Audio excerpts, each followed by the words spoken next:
Today, I'm with the first pick. It's Young Fella Wednesday. This week on a Thursday, and like we always do, we're talking NFL draft, starting with a still very much wide open quarterback class. Hello, Nico Iamaleava versus Drew Allar. By the way, Rand, before we get going here, we subbed out one producer from Penn State for the OG producer from Penn State who has been demoted for a day. Debo's back with us, so I look forward to talking to him about Penn State and all their failures in recent weeks. I'll also talk some non-QB standouts. We have another 5-star review evaluation. Player I was excited to watch, and we'll take our weekly peek at the rookie quarterback class, which now includes 3 starters. I'm Ryan Wilson. That's former Titans GM Rand Carthon. Rand, this is episode 304, and there are 196 days to the 2026 NFL Draft in Pittsburgh, PA. How you doing, sir?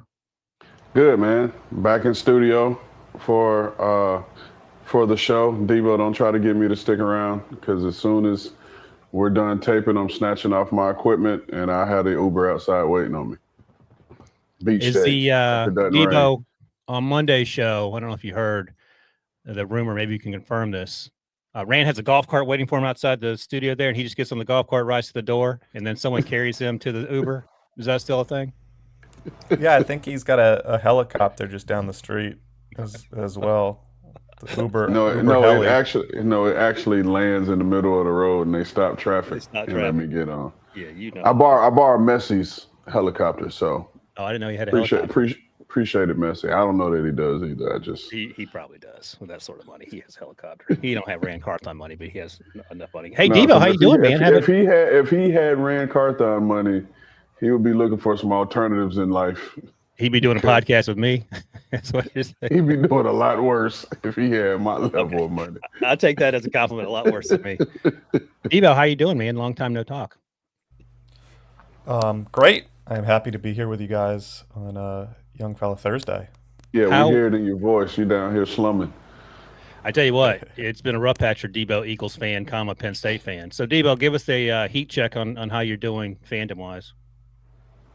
I feel very confident in my pro football team still. That was a 1-week blip. They will get back on track tonight. No comment on the college team. Debo is incredibly optimistic when it comes to the sports fandom. Not quite so much as Stryker, who's a Tampa Bay Buccaneers fan, but obviously with the Penn State as well. But Debo is ride or die with Jalen Hurts and the Eagles. I think Nick Sirianni as well. I'll speak for him, and he can offer up his own opinion if he wants. I don't think he's sold James Franklin at this point in the journey. Where are you and Drew Allar, Debo? I am ready to admit that I was very wrong 3 years ago when I was tweeting out Josh Allen comparisons. Never came to fruition. I get it. There's every reason to do that. So we'll talk about that. He actually played better last week in LA against Nico Iamaleava, who I can't wait to talk about because we have shunned this kid for what happened in the offseason. And if you go and watch him, he's playing some pretty good ball. I mentioned the 5-star review. Just a reminder, if you leave us a 5-star review on Apple Podcasts or Spotify with a player you want us to watch who is draft eligible in FBS or FCS, we will do it. Someone recommended Notre Dame running back Jadarian Price last week. We're going to talk about him today. So I'm looking forward to doing that. And Debo, I might have to have you or Stryker check the Spotify comments because I don't think I have access to those. So you have to let me know if anyone's left anything there. But either way, 5-star review, get this thing rolling.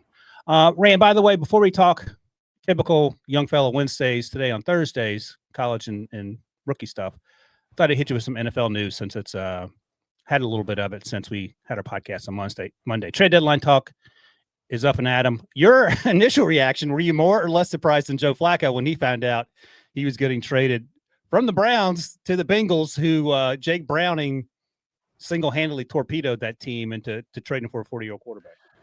I was surprised that it was Flacco, and especially inter-division trade. Now, granted, they played week 1 and don't play again until week 18, so that kind of gives you, some space in there. But, does Joe Flacco really lift, the Bengals up any? Well, I guess he could perform better than how Jake Browning's performed to this point. Right? But I thought, personally that it would either be, Russell Wilson, Jameis Winston, and even my dark horse in it was Jimmy Garoppolo, just based off of his experience currently in the Rams offense. And then it would have been a smoother transition into Zach Taylor's offense now. But, I guess that's why I'm over here in studio taping a podcast, because what do I know? But it's one of those deals where now the shocking part was you trade for him, and then Zach comes out immediately and says Joe Flacco will start this week. That's how bad Jake Browning was. Yeah. Like, I went back and watched. I didn't watch that whole game, but I went back and watched some of his throws, and those interceptions. Those you could have made those throws left-handed that he made that were intercepted. Just it didn't make sense. And it just feels like he's too far into his own head now. There's no coming back. Let me ask you this though before we move on, because I know how players and front office and owners, most owners feel. What about the argument from some Bengals fans? Can we quit putting a Band-Aid on a gunshot wound, win 2 games, and get Joe Flacco some help along the offensive line? We're going to win 8 games. We're going to pick 16th, and we're not going to get the players we need to improve this team by bringing on Joe Flacco instead of just sticking with Jake Browning. Well, I'll say this, and it's just my own personal opinion. The offensive line has not performed well, right? It's easy to say, the Joe Flacco got hurt because of the offensive line, right? Joe Burrow, you could say, Joe Burrow. But to me, it's the way things have been called. If you know you don't have Joe Burrow back there at quarterback, why are you trying to run 5-step, 7-step drops? Like, you're supposed to adjust to what you have. And I think that's been the issue. I think it was coming into last week's game. I don't know if we talked about it, if it was on here or one of the other shows, but I looked it up. 4 quarterbacks had more rushing yards than the Bengals did as a team. And I mean, that's not good at all. And you could say, the offensive line hadn't been able. It's not even the fact that it was the small amount of yards. It was the attempts. Like, you weren't trying to run the ball, but instead you're dropping, your backup quarterback. You're dropping him back 35, 40 times a game. Like, what are you trying to prove? Like, turn around, hand the ball off to Chase Brown, and let's try to stay ahead of the chain so you don't put him in these disadvantaged situations and then wonder why you're losing football games and why the offense can't move the ball downfield. That's a good point. We'll talk about this later when we get to the rookie quarterbacks. That's exactly what Kevin Stefanski did with Dillon Gabriel. Didn't ask him to do too much. Let Quinshon Judkins run crazy. They had 2 long runs called back because of holds, but it wasn't because they had Dillon Gabriel throwing the ball 50 times a game in what was a tight game. The other trade, Odafe Oweh was traded from the Ravens to the Chargers, former first-round pick, edge rusher, was only playing about half the snaps this year. They did pick up his 5th-year option this summer, so they have since traded him to the Chargers. Chargers sending Alohi Gilman back, the safety. Is this an example of the Raiders reading the writing on the wall and just trying to get some assets? They may have won the draft pick swap as well. I don't have that in front of me, but it feels like they're moving on from a guy getting something instead of nothing, who was probably going to be a free agent at the end of the year. Yeah, I mean, both guys are on expiring contracts, so you got that part handled, and then it was a visible need at both of those positions, and you want to mix in the fact that these 2 teams have a shared history. Obviously, their head coaches are brothers. The Chargers GM just came from Baltimore and has a long working history with the Ravens GM. So it was kind of a shared thing where it was probably an easy deal to get done between the 2 teams.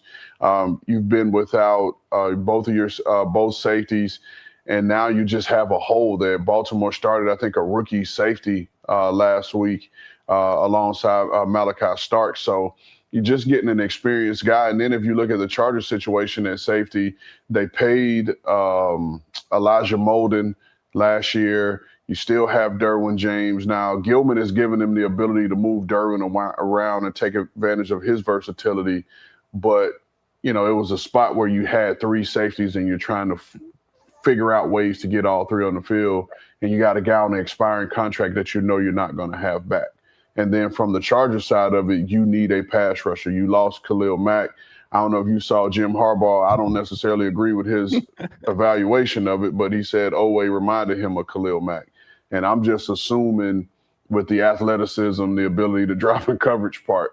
But 2 legs, 2 arms. The rest of it, I don't know that I necessarily agree with. But that trade just makes sense.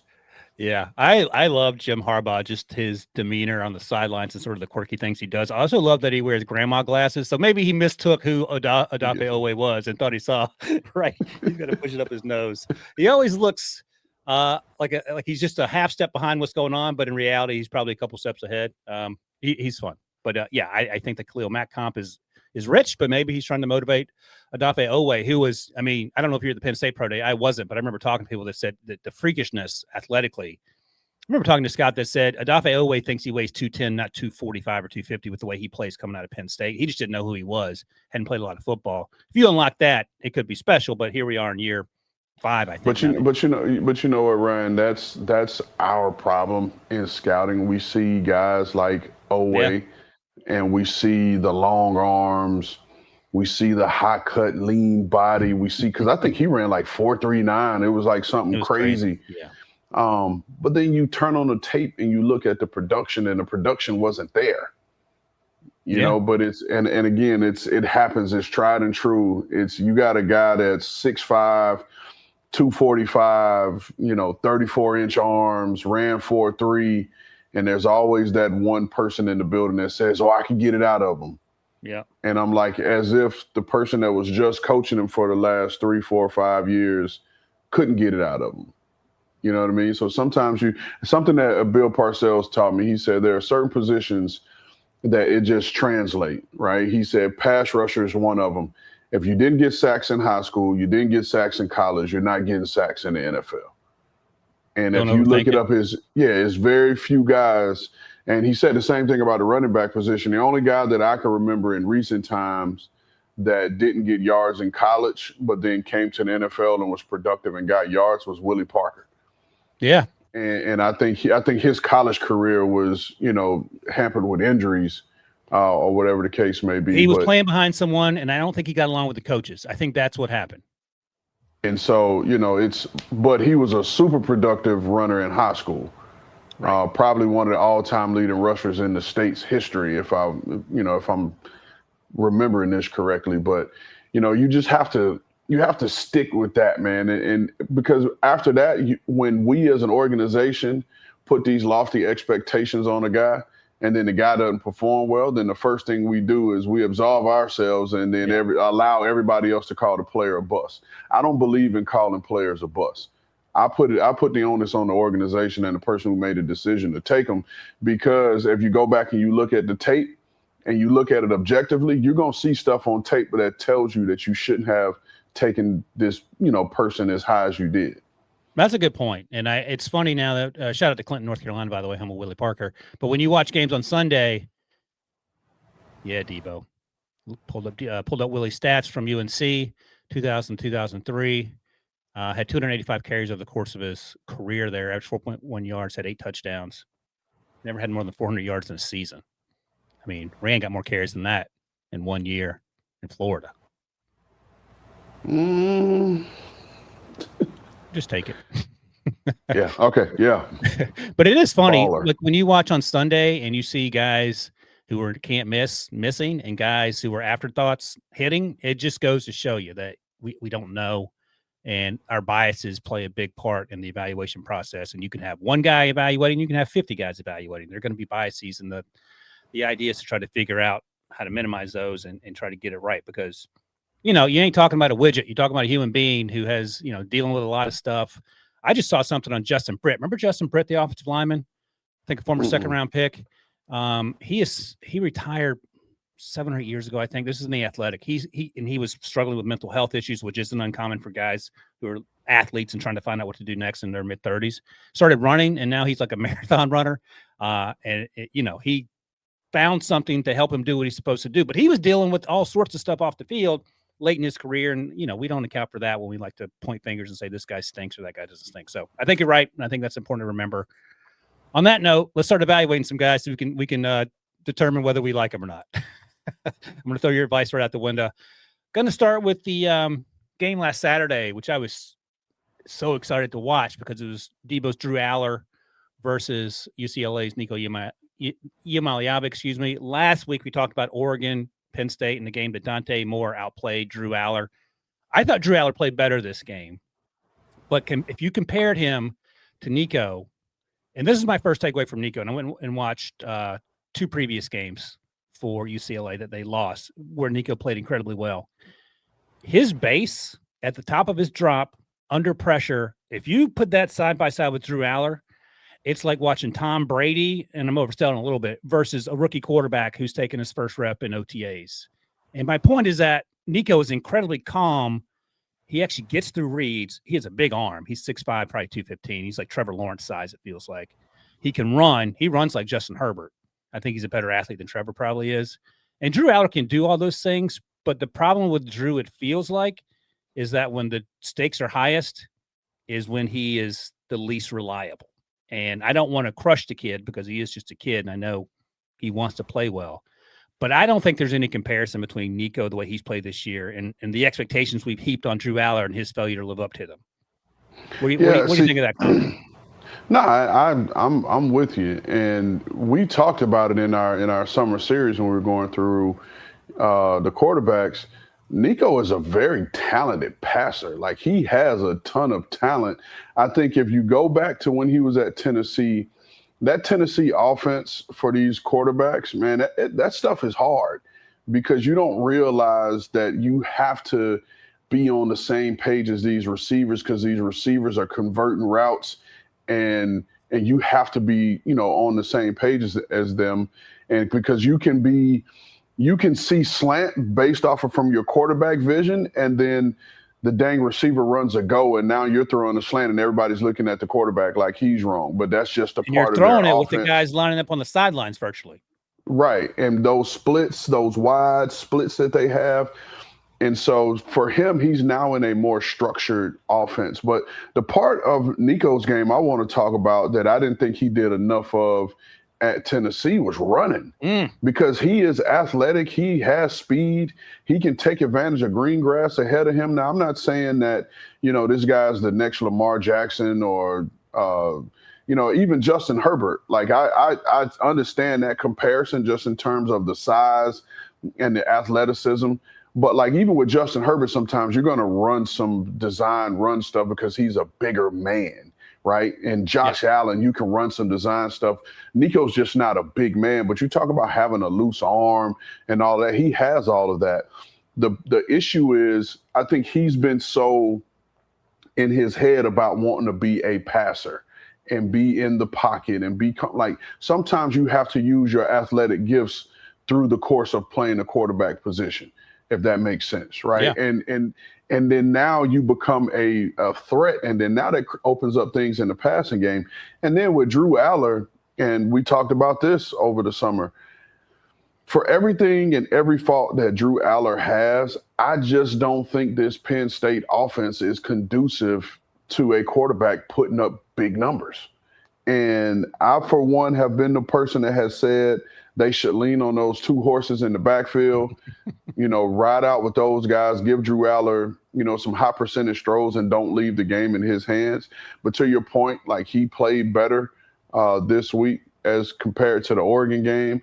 But I just don't think the way this offense is run, the concepts and everything, he's never, even if he was on point and they were undefeated to this point, he was never going to have a 3,500-yard season, a 4,000-yard season. It's just the way this offense is run is just not conducive to that. Yeah, he had a great touchdown pass down the right side late in that game to keep things close.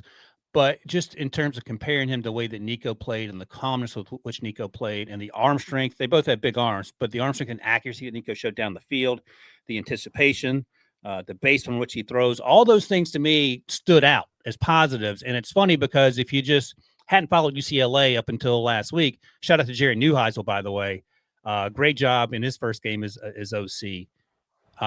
You would just think that Nico's a scrub and he's a bust.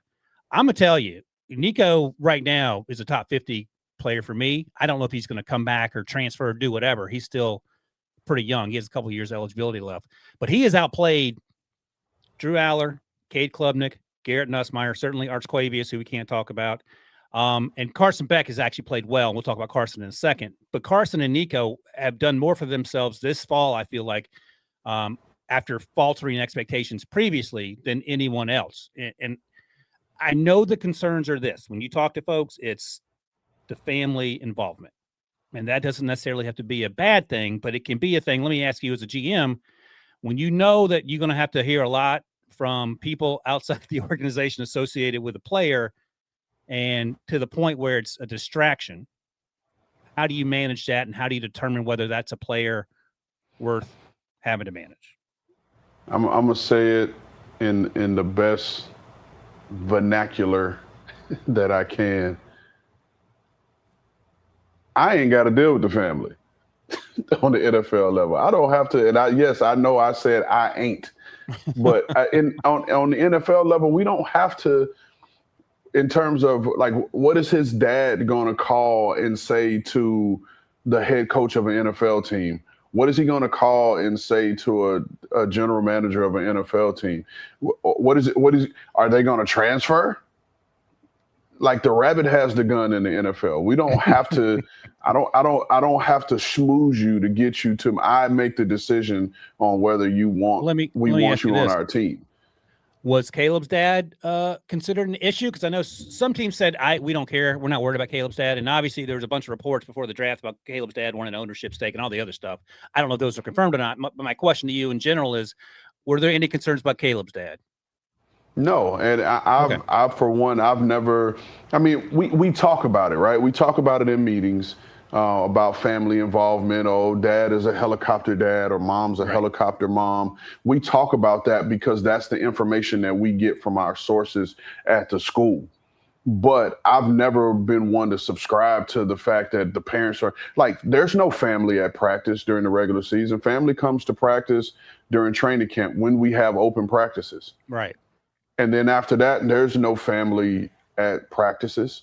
So we don't have to deal with that. And so when people use that as an excuse to not take a kid, like, to me, that's BS. Okay. That's good to know.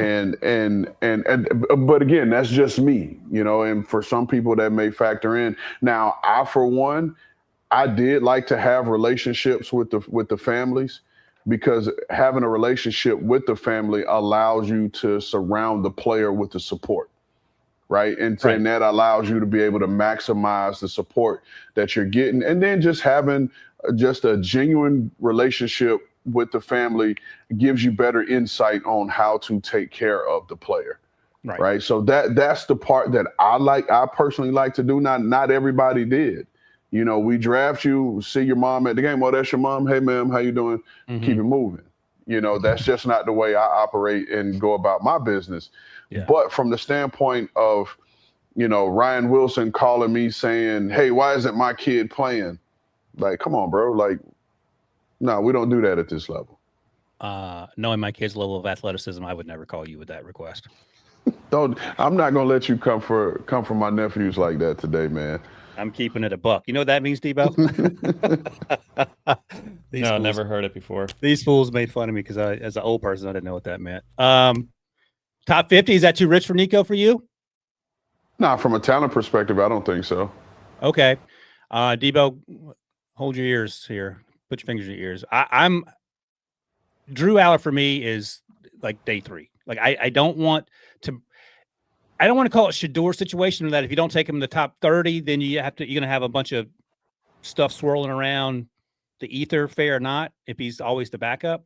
I just don't, if he doesn't have it, he doesn't have it. And you just explained to me that sometimes we try to put these things on guys unfairly. I'm being honest. I would not take him until day 3. Somebody will end up still taking him in the 3rd round. That's just what it is. Okay, and that's fine. I don't want to. Again, I'm not trying to crush a kid. I'm just being honest. Like if I'm a team taking a quarterback, they rarely work out in the 1st round. Why after that you just sort of throwing darts anyway. So if you have a need at defensive line and there's a 4th rounder there that you had graded as a top 75 guy, that's who I'm taking. That's just all I'm saying. So let me ask you this. I'm gonna pose this question to you. Mm-hmm. Just going off the tape, we'll take all the other stuff out. If you were sitting there and you had to choose between Drew Allar and Shedeur Sanders, who you taking? Shedeur, because I had Shedeur ranked higher. I'm being honest. If they were both named John Smith and Joe Smith, I'm taking John Smith from Colorado based on what I saw. But again, we get so involved with all the extracurricular stuff, and you just explained that in the NFL that shouldn't matter. Shedeur played better, more consistently, with less help, way less help. Debo, what's the talking points around the wide receivers this year at Penn State? Because they haven't been producing. My boy Trevor Pena hasn't done anything, as best I can tell. Shador did have the Heisman Trophy winner to throw to. Fair enough. He didn't have an offensive line. Like Drew Allers had the offensive line, and Shador had Travis, and the receivers were better. I will give you that. Defense stunk at Colorado. So, we could do a pros and cons for each. I would think that Drew will come out a little bit ahead, not a lot ahead. Yeah. Overall talent, for sure. No, I think the underwhelming, I would say, for the wide receiver group that they spent a lot of attention on, including your Syracuse guy. So frustrating. So look, man, I hope he turns around. I hope he crushes it the last half of the season. I'm just being honest in terms of NFL. All right, we'll keep this thing moving. Our guy Lige Dewsbull wouldn't quit talking to me about Brendan Sorsby. I think he called a couple of Cincinnati's games. Indiana transfer. He ran a lot last year, his first year in Cincy. This year, he's more of a pocket passer guy. I think he's probably a day 3 guy, but he's interesting. He's got a pretty big arm. He throws accurately from different arm angles, which I liked. They went up early on Iowa State, and Iowa State made a little comeback last Saturday, but they held on to win. Accurate in the short and quick game. He'll keep his eyes downfield from the pocket. Doesn't look to leave early, but he can run. Sometimes a little inaccurate on those intermediate and deep throws.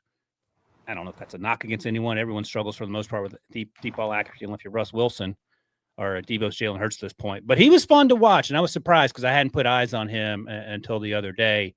And he feels like a guy that's going to be in the mix to be a day 3 quarterback.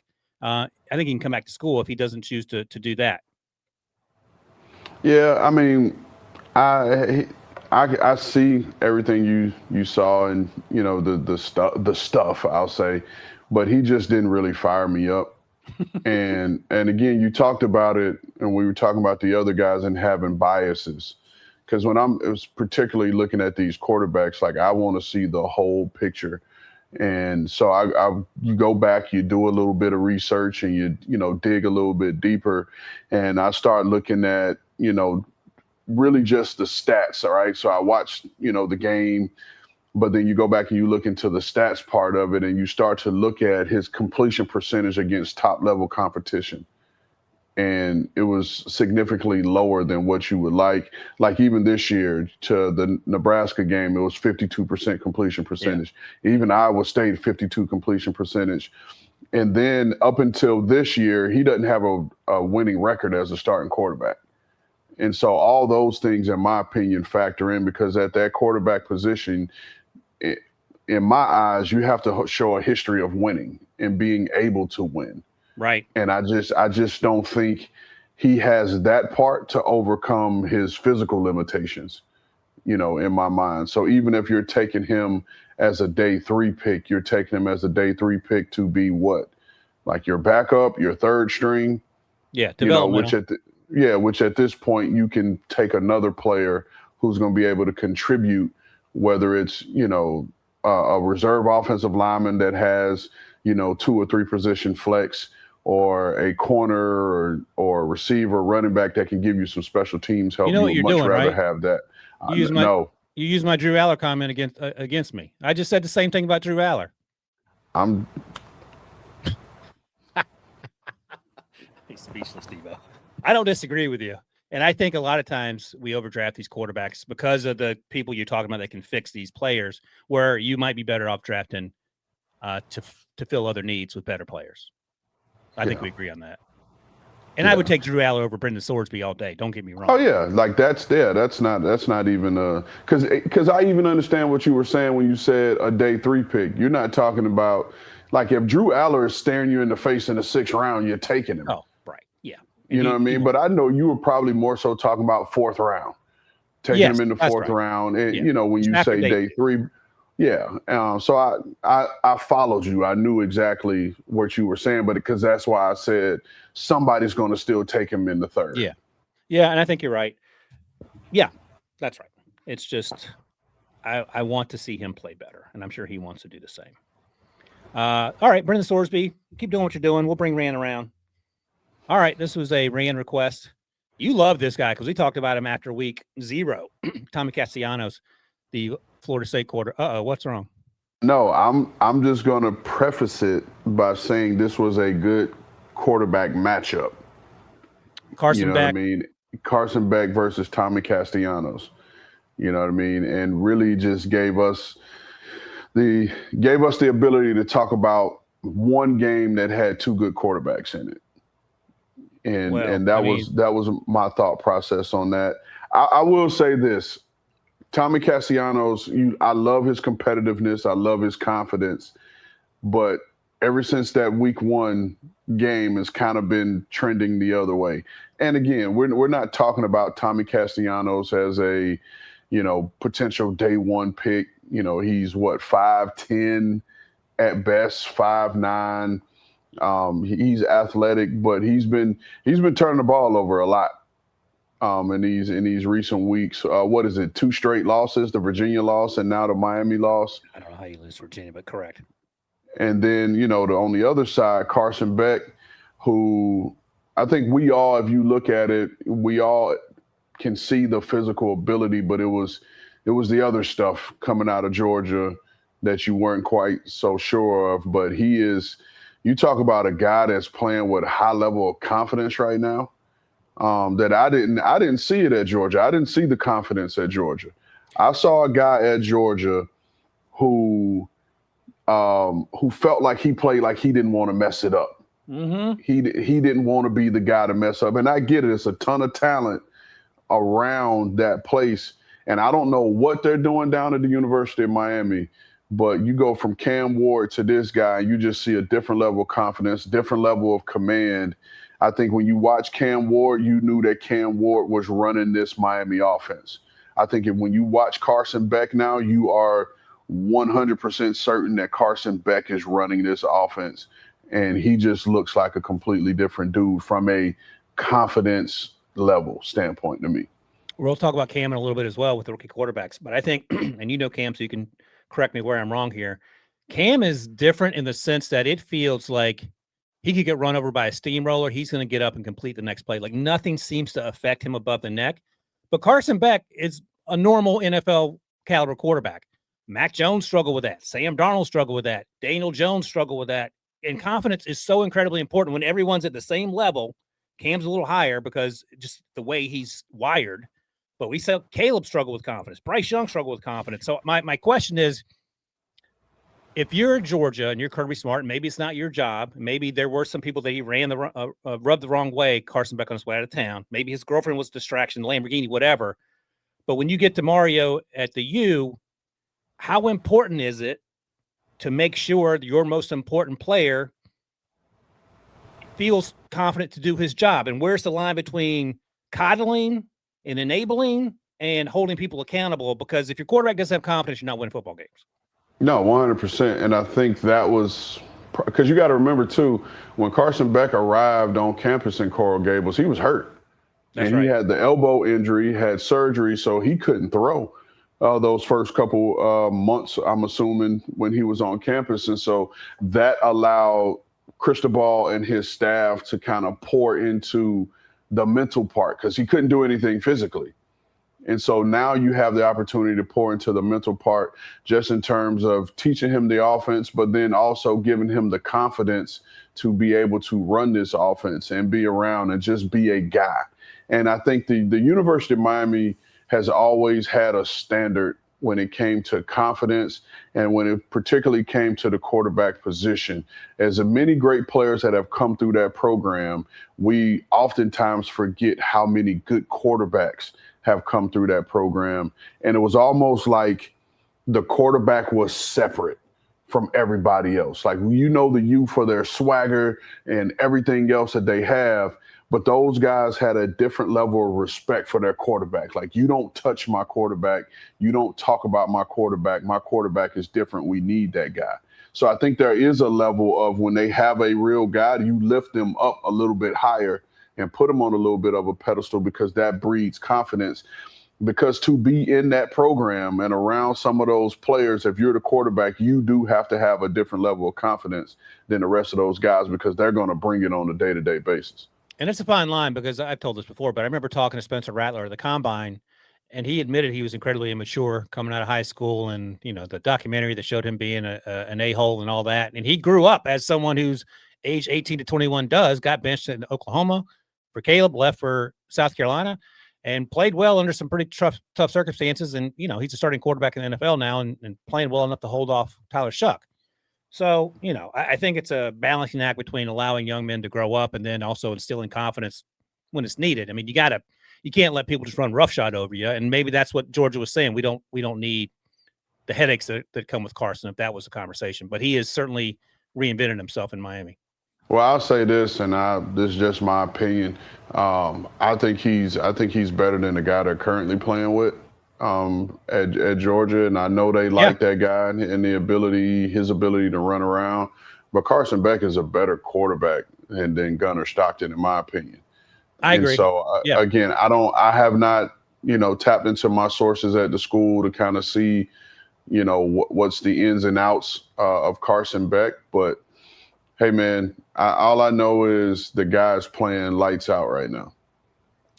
To the point where we're going to have conversations about how high he gets drafted, and good for him. And that's what you want to do. Maybe Drew Allar should transfer to the U. Maybe Debo can pull out some of that NIL money and keep him. Debo, would Carson Beck have more success at Penn State than Drew Allar? You're asking the good questions today. Yeah, probably. You think so? I don't know, man. Drew Allar seemed like a great human being. I wonder about the. I'm telling you that offensive system won't allow it. I think you're right. I agree with that.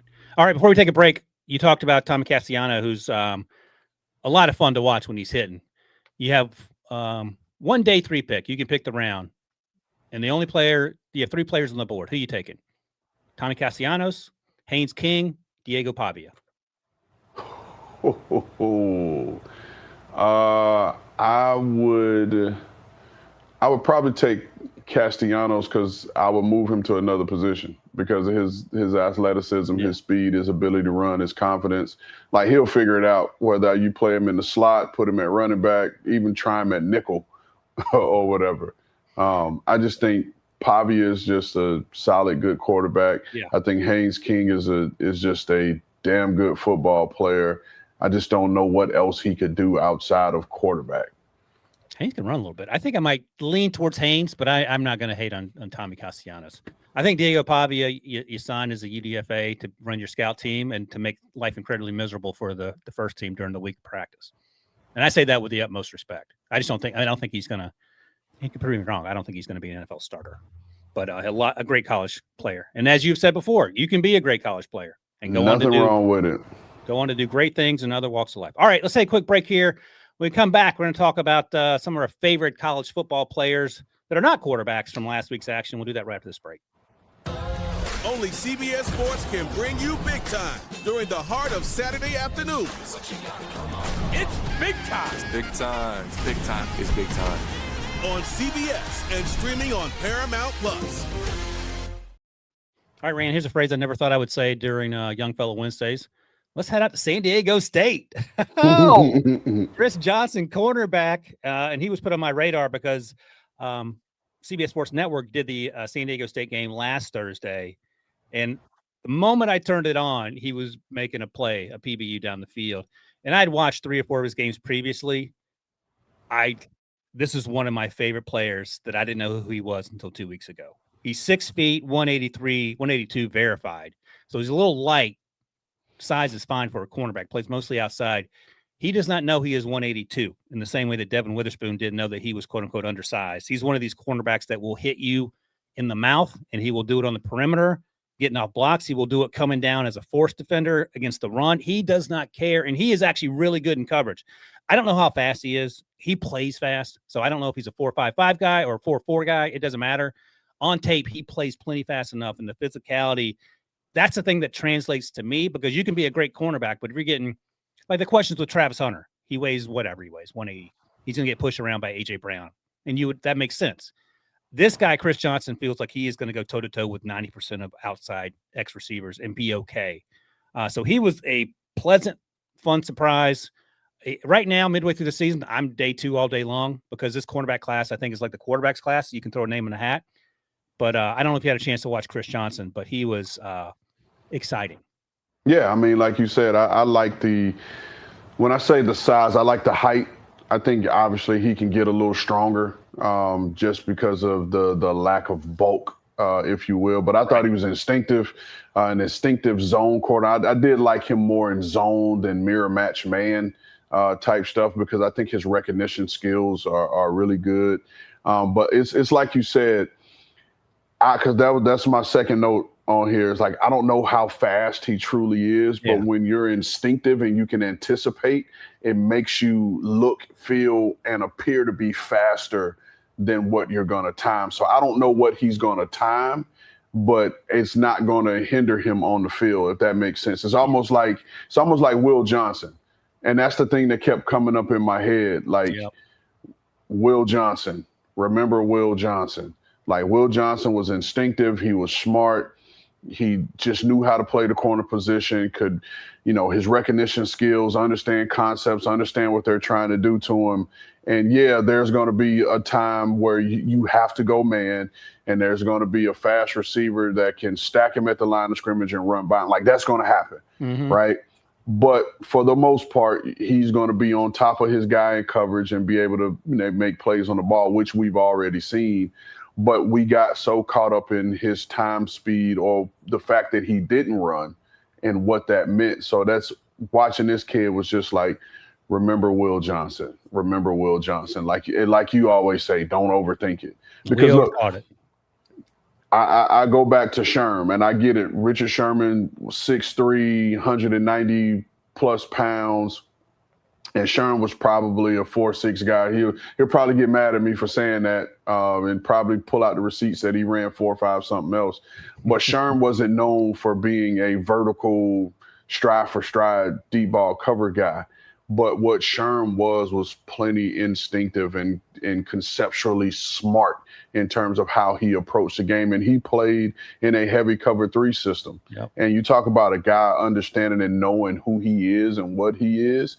When he was released by Seattle, he quickly signed with us in San Fran because we ran the same system. He knew what system fit best for him. So if you're a zone team that runs a lot of zone concepts, like this is a guy that should be on your radar right now that you should be doing your deep dive into because he's a perfect fit for that. That's a great call. And Will Johnson thing's a great call. Kyle Hamilton, Brian Branch. I'm going to add his name to the list because we overthought that one. All right, next up. Yeah, that was fun. It's always – I love finding guys that you don't have any expectations of. You're like, okay, young man. Young fella.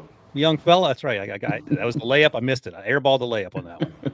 Next up, Texas Tech edge rusher Romello Height. Another guy who's been balling out. He's played forever. Romello started at Auburn 2021, USC 22-23, Georgia Tech 24. And then Texas Tech this season, because they opened up the free agency floodgates and they're doing pretty well. David Bailey is the other edge rusher.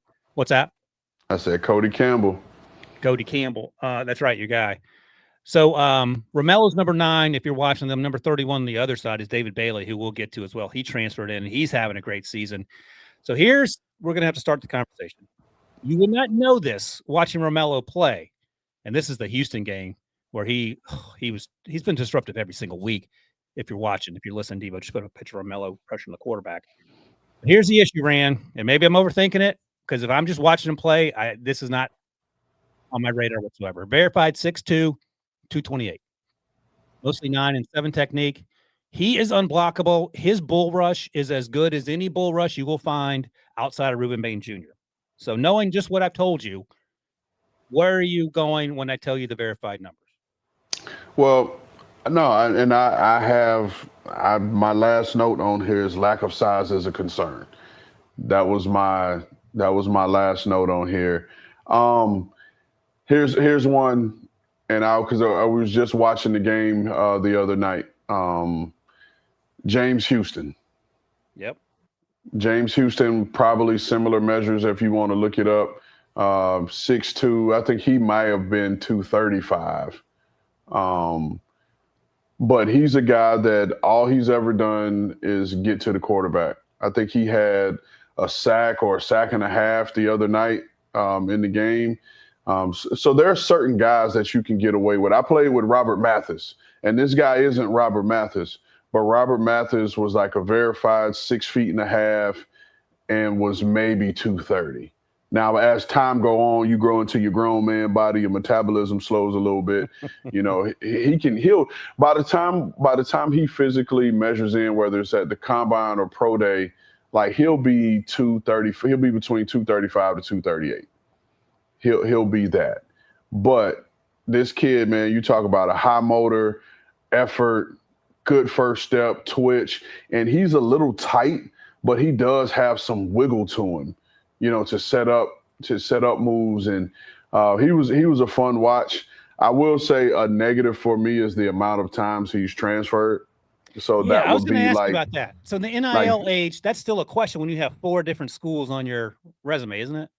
Yeah, to me it's not like you go to Auburn, right? You go to Auburn, then you go to SC, then you go to Georgia Tech, you go to Texas Tech. Like Texas Tech, I get now because of how they're building this program. Right. But like, why are you leaving these schools? You're not. It's not all just NIL. I'm going to go out on a limb and say that. And so that will make me want to dig a little bit deeper into that part. Yeah, and that's right, because NIL is certainly more recent than his. The other thing is I don't have a verified age on him, so he's clearly older if he started college in 2020. So if he's 24, I don't know how that affects. He's playing like a top 75 guy. I don't think at 228 you're going to be a first-round pick. Are you taking him in round 2? Like Nick Bonito was way more than this. He was a second-round pick coming out of Oklahoma. Yeah, no, I'm not taking him in. I'm not taking him in round 2. I think right now it's just too many concerns. And although he's been disruptive, like to be, a top whatever, how many ever picks in top 60 pick, like you got to get the quarterback on the ground. Okay. Jamar Stewart would like a word with you. Trust me, I've had plenty of words with him in my head. You said it on the podcast. 1.5, I think, is the word that you keep coming back to. No, 4 or 5. 4 or 5, the sacks he had over his career. And the speed he ran, they matched. There you go. You should have ran a 20-second 40. But like I said, he was still fun to watch. But the fact that he was fun to watch leads you to what we're doing now. It leads you to create the conversation. Yeah. And like, all right, let's really explore and dig deep into this guy to find the backstory. So my plan was, and I wrote it as a note to myself, was to reach out to some of the area scouts from the Southwest areas, find out like what's the real story. Yeah, because if there's something more to the story, you know what I mean? And you hit on the fact that he's 24, probably will likely turn 25, as a rookie, which kind of puts a ceiling on the development side for him. Yep. Then it pushes more into day 3. I'm going to have a moment of honesty with you here. My mock draft 2.0, second mock draft I've done since August, came out on Monday. I had Romello going in the bottom of the first round to the Ravens. The Ravens aren't going to be picking in the bottom of the first round, but that's just the order that I was given. Mostly, my concerns were obviously the size, but I also wanted to highlight how incredibly dominant he's been this season. I don't think he goes in the first round because of the size, but just so you know, so you're not surprised when someone says, "Hey, that dummy that you worked with had him going in the first round." I'm gonna always defend you because you're my man, 50 grand, right, wrong, and indifferent. And then I'll come back and have a different conversation with you one-on-one. Like, man, what the hell were you thinking? That's actually a good strategy. That's a strategy I have with Debo. All right, next up, and this young man was nominated via a 5-star review as well. Vincent Anthony Jr., the edge rusher out of Duke, and I've watched 3 or 4 of his games now at this point. To me, he's a little stiff. He's not as strong as I would like him to be at the point. I think he's probably he's going to be a day 3 guy if things work out for him, and he's probably going to be a designated pass rusher early on. Line him up wide and say get after it when it's 3rd and 8. I don't think he's a guy that you want to play down and down early on in his career just because he lacks the size and the ability against the run to set the edge. But again, he's getting after it. He's put up some numbers so far this year for Duke, but he's not in the same conversation as Romello Height, for example, even if he weighs, he's a verified 251, 6'5". If Romello Height was 6'5", 251, we would be legit. A different conversation. It's a very different conversation. And again, maybe we're overthinking it, but with Vincent Anthony Jr., he was a good player, in college and a player that's probably going to have to earn his way into a roster at the next level as we currently sit here, just because he's not doing everything at the level you need him to do to be a down in and down out player. What do you think of that? You took all my notes. Okay. I have my last note I put here is developmental day 3 pick. Okay. He was fun to watch just because when you see him produce, I love his celebrations, and you can tell that's something that he works on throughout the week, and he has something for you every time, he celebrates. And I've seen progress over the years, right, with this guy. And I had him down as a height, weight, speed guy. Be honest with you, 250 isn't small. No. And so you look at him coming from a Duke program where he'll probably be able to add on at the most 10 more pounds. And we're talking about a 6'5", 260-pound guy. But my second note in here is has to continue to get stronger in both the run game and pass game. Yeah. Man, and I say that from the pass game where he gets the edge and you want to see him power through with the rip, and it's like he gets stuck. Mm-hmm. And then it takes 2 to 3 steps for him to really, fight through that final rip. And then you can see solid short area burst to close where is like a guy, and I don't want to compare him to this guy, but like a Ruben Bain, when he takes the edge, then you see that explosive move, that explosive rip through and that power, and you see that tackle's body position change because of that rip through. And he, Vincent Anthony Jr. just doesn't have that in his game. So I think, and one of the other notes was, and again, this was just feel. He just feels like a program guy that's safe. You know what I mean? He's safe. You could take a swing on him, on day 3, knowing that you probably don't want to compete to have to get him as an undrafted guy, and just see what happens. And maybe he ends up on your practice squad and you could bring him along. And like you said, you can find a role for him, but just out the gate, just wasn't a guy that I would take. Obviously, definitely wouldn't take day 1 and wouldn't take him day 2. Again, that's okay. You got to fill out the roster, and guys that we're going to talk about later got drafted after day 2 and are contributing as rookies. You mentioned Ruben Bain Jr., and that dude, I don't know if anyone has done more for himself this season than Ruben Bain Jr. I said this the other day, I'm going to repeat it here. It's a super hot take, and you can do with it what you want. Ruben Bain Jr. is more effective and playing better this year than Abdul Carter did a year ago for Penn State. I think that's a Ryan Wilson hot take.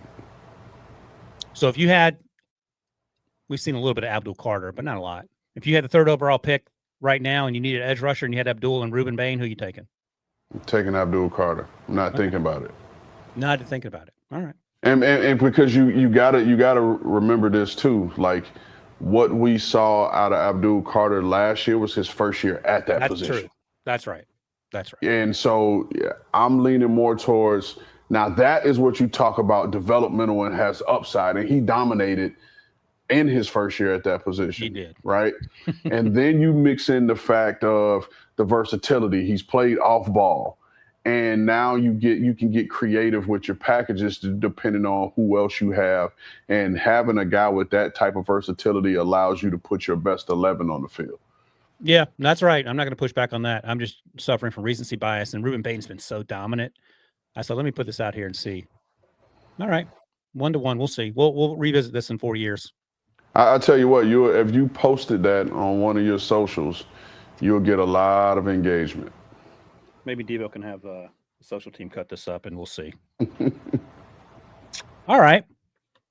Next up. Thank you for that submission for Vincent Anthony. This is another 5-star that just came in from QSC TBR via Apple Podcasts. He said he loves the podcast ran. So, and then he included God's position running back out of Notre Dame, Jadarian Price, who is flashed this year. And I made a note of him, and I'm glad that this was brought up again because I went back and watched him. And he's obviously a completely different runner than Jeremiah Love. I say obviously because there's only one Jeremiah Love.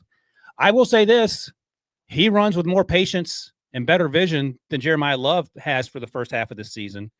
He hits the hole and he is through it. He's a one cut and go guy. He's not going to be dancing around making guys miss like old school Barry Sanders. But he ran all over Boise State. He ran all over whoever they beat the brakes off of in the game prior to that I watched, Arkansas, I think it was. And he can get a corner and turn it. And he's running with low pads and he's running over dudes. This guy's a workhorse. I think he's better in terms of Notre Dame recent running backs. He's better than Audric Estime for me.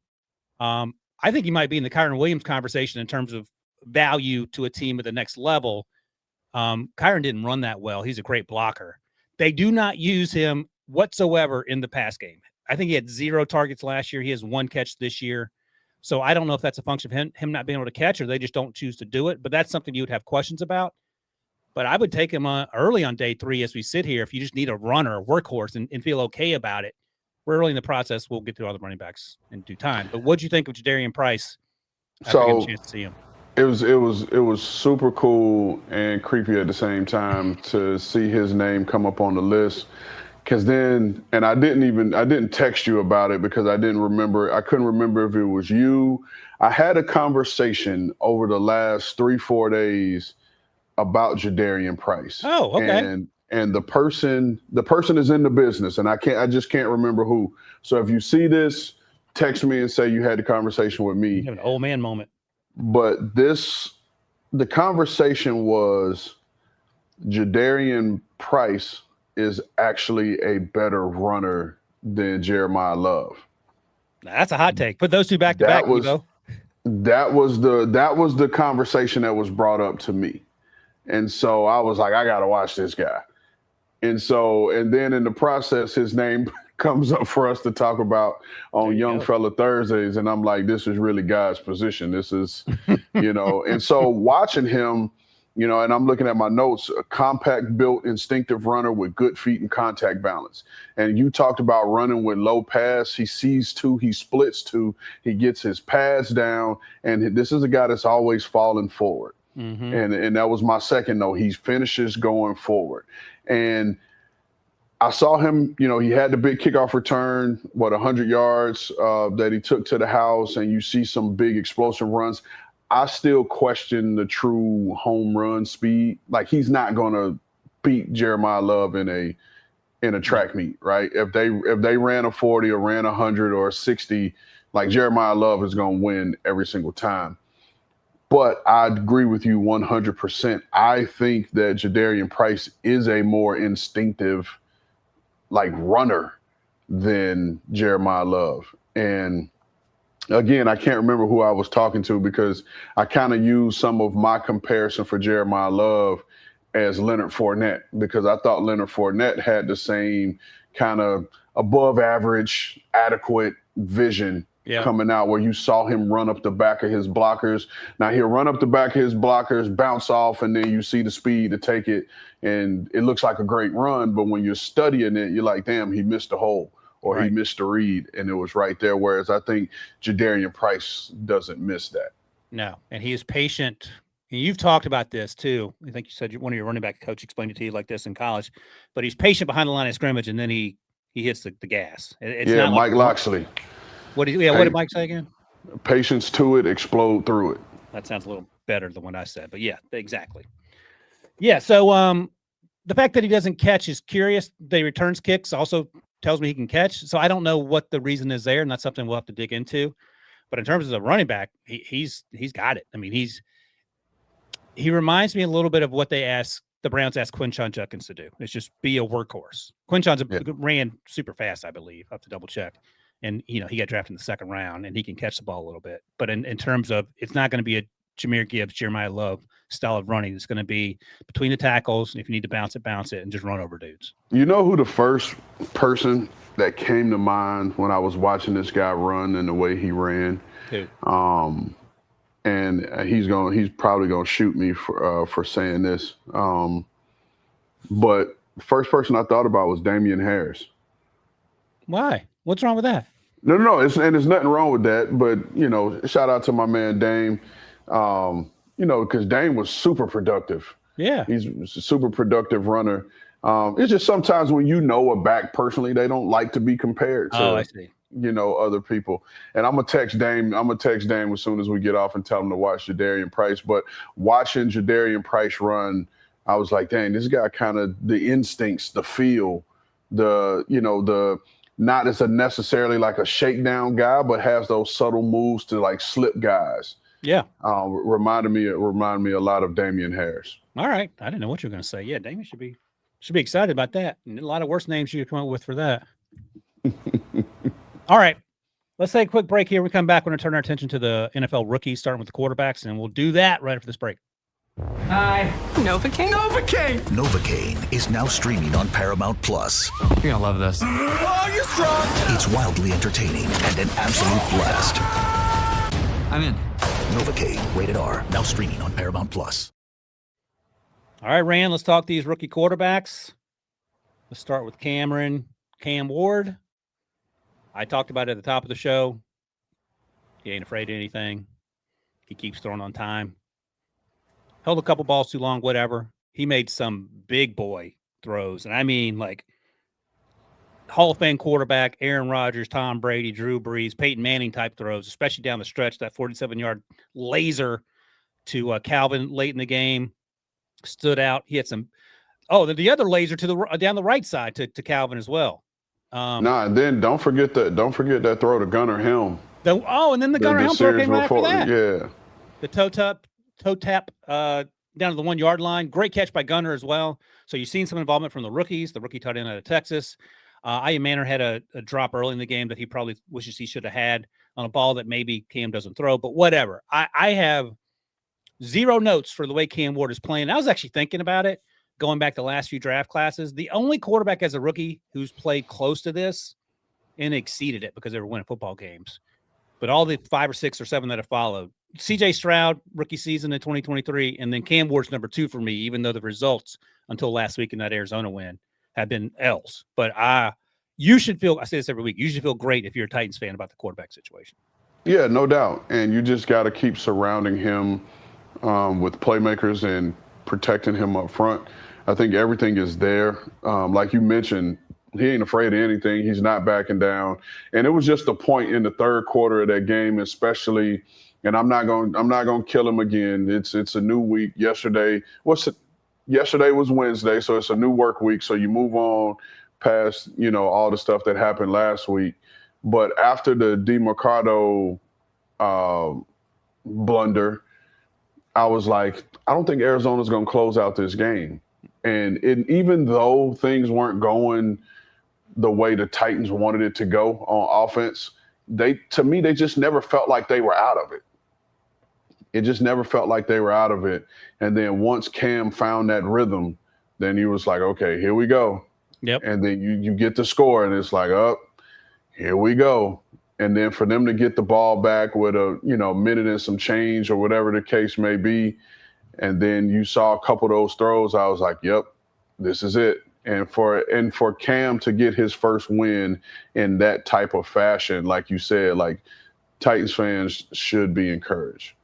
By the way, Cam threw the interception, rolled into his left on a ball that was deflected with 4:53 left to go in the fourth quarter in the red zone, and they were still down 9, and they still came back from that. That's huge. Yeah. And you don't have to say anything, but just looking at Brian Callahan's face in the first 45 or 50 minutes, that looked like a man that said, I wish I had a magic genie bottle to disappear from this right now because this is weighing on me. And then to win that game, I'm sure it was huge for him. Joey Sly missed the kick after they scored the first touchdown to get to 12.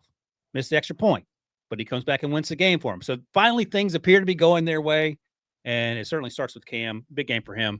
All right, let's talk about Dillon Gabriel. Did you mention Jaden? I just wanted to check in that conversation about recent QBs. Did I mention who? Jaden Daniels. Oh, I didn't. Thank you for bringing that up. Yeah, Jaden balled out a little bit last year. There'll be some comments. I just wanted to protect you there. Thank you for and that's a good call because now the question goes because you had Stroud number 1, so now does your list change and you go Jaden 1, Stroud 2? So or do you still stay Stroud 2? No, I'm glad. Thank you, Debo, for that. Jaden's 1. They won a playoff game. Stroud's 2, and then Cam. And I think that's how they played. Now, if Cam had been on the Texans or the Commanders, it probably looks pretty similar to Stroud or Jaden being there, even though they're 3 different body types and 3 different demeanors. But Jaden balled out. And the fact that I overlooked him, I'm sure people will have something to say about that. But won 2 playoff games. 2 playoff games. Yeah, because he went to the NFC Championship. Here's what I'll say. Uh-oh. I don't think Cam in the Washington situation looks the same as Jaden Daniels. I don't think I don't believe that. What are you saying? Jaden wins more than Cam in Washington? Yeah. Okay. Just because of the Cliff Kingsbury style? Yeah, the Cliff Kingsbury style and just the ability with his legs and the stuff that he did with his that's legs fair. as a rookie. The argument's a little bit closer from the offensive system with CJ and Cam. I do think that offense, which was the Shanahan-esque offense, I do think that was a really, really, really good fit for CJ Stroud from a conceptual standpoint. Yeah. I think that was the perfect fit. It worked until it didn't work in year 2. But yeah, year 1, I mean, we were having conversations about Bobby Sloak interviewing for jobs, and then whatever happened in year 2 happened, and they moved on, and they're struggling with the run game still and the offensive line. But yeah, so Jaden, CJ, Cam, I think that's more reasonable. I missed anyone else from 2023? Because last year was I would say as a rookie, Cam was out playing Drake May. Drake May played pretty well. So 2023, it was CJ, it was Bryce Anthony Richardson, Will Bryce, Levis. Yep. Levis in the second round. And last year was Caleb, Jaden, Drake, Bo Nix, but I think he's out playing Bo Nix, especially if you take into account the players around him, and then JJ. So that's what we're gonna have to do. How about we earmark this for Young Fella Wednesdays next week to do a deeper dive into, because now we're talking about Drake May, and you're talking about who was the other name you just said? Bo Nix. Bo Nix. And to me, those are real arguments, because you know what I mean? Like here's what I'll say with what we've seen out of Cam. We have seen flashes, and really, really, really impressive flashes, but the consistency hadn't been there. See, I would argue, given the circumstances, the consistency has well exceeded my expectations, especially when we talked over the spring prior to the draft about Cam playing a lot of hero ball, getting better as the season went on last year at the U. I've seen less of that than I thought I would see. And we saw a good amount of it from all the quarterbacks we've talked about for the most part early on. But yeah, all right, let's talk about that next week. I would just ask one favor. Let's go back to include the 2022 draft class so I can get Kenny Pickett in there. Thank you. Hey, you just making it easier. I was expecting more of a reaction out of you. Thank you for bringing it up, Debo, because that would have been a fun conversation to explain why I left out Jaden Daniels. But we might have to include some other names. So we'll do that next week. And I'm sure we can all have a reasonable conversation about it. No one will get angry. My only ground rule is that we have to take into account the situation around each and every player. If you put – all right, I'll just give you 15 seconds. If you put Cam Ward with Sean Payton in that Denver offense, he probably has more than one win. Would you agree with that? Oh, yeah. All right. A young man who has yet to get a win, and through no fault of his own, by virtue of being a rookie starting for the Cleveland Browns. Dillon Gabriel, I think they're 0-17 rookies are now. Not the last 17 rookies to start in Cleveland. If that's wrong, I apologize, but that sounds right. 19 of 33, 190 yards, 2 touchdowns, no turnovers. And to our point earlier, talking about asking your quarterback to do too much, they didn't ask Dillon Gabriel to do anything he wasn't capable of doing. Quinshon Judkins, who we'll talk about in a second, had a huge game, 2 long runs called back, should have been better. Defense didn't play as well as they wanted to probably down the stretch. A lot of quick game with Dillon, had a nice touchdown pass to David Njoku on a little seam, bang eight, whatever you want to call it. I thought he played pretty well. Missed some throws, but again, first game start ever on the road against a Brian Flores defense. When you look pre-snap at half those snaps, you have no idea what the coverage is going to be. And you ain't playing Washington State if you're Dillon Gabriel. So I give him a thumbs up for his first start. He's going to get another tough test this week against the Steelers. What do you think about what he did? No, same. I think, I saw it during the telecast. I think Brian Flores is now 10-1 against rookie quarterbacks and first-year head coaches, or however you want to say it.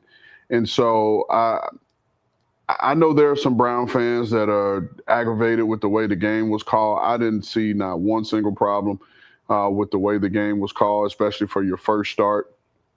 For Dillon Gabriel, I still will stand on it and say that they have a formula to win in terms of being able to turn around, hand the ball off to Quinshon Judkins, and then play good defense behind it. Because what you don't realize is it shortens the game.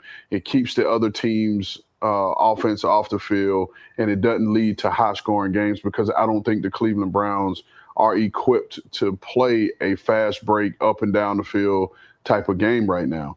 And so Kevin Stefanski did the opposite of what the Cincinnati Bengals have been doing. Right. And they called a game that was beneficial to how Dillon Gabriel plays the game of football and to his skill set, instead of just, now we're going to run our offense. We're going to do what we do no matter who's in there. And so I liked, what I saw. I thought it was, even though they didn't ask him to do too much, I don't think he tried to do too much. Nope. He took what was there and made the plays that were there that were given to him, and he just rolled from there. And so, again, they got to continue to turn around and hand that thing off to Quinshon Judkins, put high percentage throws on Dillon Gabriel, because Dillon Gabriel can make accurate on-time throws if they're there. Now, the problem is going to end up being teams are going to start stacking the box, and that's probably what Pittsburgh is going to do, stack the box and say, we dare you to throw the ball down the field. And the follow-up is going to be, because Harold Fannin Jr. and David Njoku, both tight ends, one's a rookie, lead this team in receptions. Only one wide receivers in the top 6, I believe, of leading receivers, and that's Jerry Jeudy, who was rarely targeted. So you put Joey Porter Jr., who's coming back on Jerry Jeudy, who's getting open? And then you got to think about it. Then you got Jalen Ramsey, the way they're moving him around. You got the 2 safeties in Pittsburgh that have been playing some solid, good ball for him. So it's Mike Tomlin, and Mike Tomlin's going against a rookie quarterback. Right. And it's a division game. So we'll see. I mean, never say never. Dillon Gabriel's been around the block a few times in terms of the amount of football he's played coming out of college, but Brian Flores has no way to be introduced to the NFL, is what I'm saying. I mean, he must have been. No, agreed. Dillon Gabriel must have been a terrible person in his previous life to come up with that fate. So we shall see. But I mean, what was the final score of that game? Final score was 22-21. Nope, sorry, 21-17. 21-17. I mean, they had the ball with 30 seconds to go. He made some good throws on that last drive. And let's give Stefanski his flowers on that last play call, that the guy just so happened to get tackled in bounds. That was a really good play call. That was a really good situational, play that he called, because the guy's half a step from getting out of bounds, and then now you have a chance to take a shot in the end zone from the 35 or whatever, 2 seconds to go. So I mean, he got baptized but I think they did well enough to keep the game close. And the play before that, he had a big play in the middle of the field off platform, rolling to his left, I believe, for a huge gain. So there are reasons to feel good. Speaking of feeling good, I don't know where Giants fans are on Jackson Dart. His second start against the Saints allowed Spencer Rattler to avoid going 0-11. He's now 1-10 as a starting NFL quarterback. Spencer did 26-14. They were up early in this game for a good chunk of it. But going back and watching Jackson Dart, Brian Daboll continues to do the same things. Get the ball out of his hands quickly. Quick game slants, flats. Let him run a little bit. And even when he was asked to push the ball down the field, at least early in the game, he was taking care of business. They're not asked him to do a whole bunch, though. But I came away feeling better about Jackson Dart after watching his throws than I did watching that game live. He had some terrible turnovers, and you can't do that. And he knows that. You can't throw the ball that should be out of bounds right to the Kool-Aid McKinstry at the 5-yard line, or whoever they threw the interception to. And they had another one later in the game. But moral victory, relatively encouraging, minimize mistakes, and at least you might have a chance to win against teams like the Saints. So what does that mean? Nah, I'm not taking a moral. You don't get a moral victory beating this Saints team. Man, because don't disrespect Spencer Rattler. Everybody was saying that this was the game that if you're going to start Jackson Dart for the first time, this was the game to start him. That's true. And we saw how that went. You can't turn the ball over, whether you're a rookie quarterback or you're a 20-year veteran quarterback. You can't turn the ball over against any opponent in this league. And like I said, last week when we were talking about Jackson Dart and his first start, the offense looks different. And to me, and I'll just say it, I feel like this is a different offensive system to a degree than what Russell Wilson was running and was asked to do. I think there was a little bit more on Russell's plate than what's been on Jackson Dart's plate. And I think, again, what we just talked about with Kevin Stefanski, I think Brian Daboll and Mike Kafka are doing the things that Jackson Dart is comfortable with and that lead more to his skill set instead of just putting him in a box in a system and saying you're gonna run this. Exactly. So he just has to do his part just in terms of taking better care of the football and making the plays that he needs to make. And of course he did it without Malik. So, I'll give him a little grace for that as well. I'm trying to look real quick here. Who was their leading receiver? The leading receiver was Daniel Bellinger, the tight end, who he wore out early. And then Cam Scatterby was the second leading receiver. And then Theo Johnson. And then Darius Slayton. So, he's got his hands tied behind his back. I'll give him a little bit more grace than you will. But your larger point, there are no moral victories in the NFL, especially if you're playing the Saints team where the quarterback is 0-10. So, all right, let's talk about some of these non-quarterbacks that got our attention. And we can breeze over Quinshon Judkins. 23 rushes for 110 yards. That was my guy. 4.8 yards per carry. Should have had closer to 200, but they call back, maybe over 200. They call back 2 plays because of the hold. So unlucky for that. But that's the game plan. It's no mystery. Kevin Stefanski's going to run the ball, and he's going to run it effectively. That's why they drafted Quinshon. That's why they drafted Dylan Sampson. And Quinshon's been a game changer since he showed up. Harold Fannin Jr. has been really good as the third-round tight end. As I said, he's a leading rusher. So you can talk about that if you want. But your guy is Marcus Siegel for the Rams, 5th-round pick out of Western Kentucky. And I was looking at my notes from last draft cycle. He's 5'11", 199, ran a 4.37. And my notes coming out of Western Kentucky was that he plays like he shot out of a cannon coming downhill. Where did he play? He played mostly in the slot at Florida, at Western Kentucky. He's played closer to the line of scrimmage and some free safety, and he will pop you in the mouth. Both. He gave up 6 catches on 7 targets last week against the Rams. Every single one of those was contested, except for one. I think he was just unlucky. He's exactly where he needs to be, doing what he's supposed to do. And sometimes, as Dick LeBeau used to say, sometimes you get the bear, sometimes the bear got you. The bear got him, but they trust him because he's played a ton of ball, and he plays the exact same way he did at Western Kentucky or Kansas State. Excuse me, I don't know why I said Western Kentucky. He's a Kansas State guy. The aggressiveness is what stood out to me both in college and what I saw so far this year. Listen, I'm gonna read to you exactly what I wrote. Can run, physical, no hesitation throwing his body around, has given up some contested catches and hasn't made a ton of plays on the ball, but he's always in position, and that can flip at any moment. Those were my notes. And I think he's either the 2nd or 3rd leading tackler on this team as a rookie. And you pointed out he was a 5th-round pick, and I've talked about it ad nauseum on all these platforms. He is about the 49ers' rich history in hitting on 5th-round picks. And he's another guy that leads to that. They moved on from Talanoa Hufanga, who's playing lights out for the Denver Broncos right now. He was a 5th-round pick. And so you have yet another 5th-round pick that's starting and playing well. I think he's playing well for the 49ers. Shout out to their safeties coach, Daniel Bullocks, who's a former 2nd-round pick by the Detroit Lions. USC Daniel Bullocks? No. Daniel Bullocks played at Nebraska, had a twin brother, Josh. They both were 2nd-round picks. Josh Bullocks was a 2nd-round pick by the Saints, and Daniel was a 2nd-round pick by the Lions. 2006. There you go. I looked it up. There you got it. So Bullocks is coaching his behind off. Always has. They've always had a revolving door back there at safety for whatever reason, and all he's done is coached up every guy and got him right. And this is another example of him doing that. So shout out to you, DB, and the job you're doing with Marcus Siegel. He's playing well.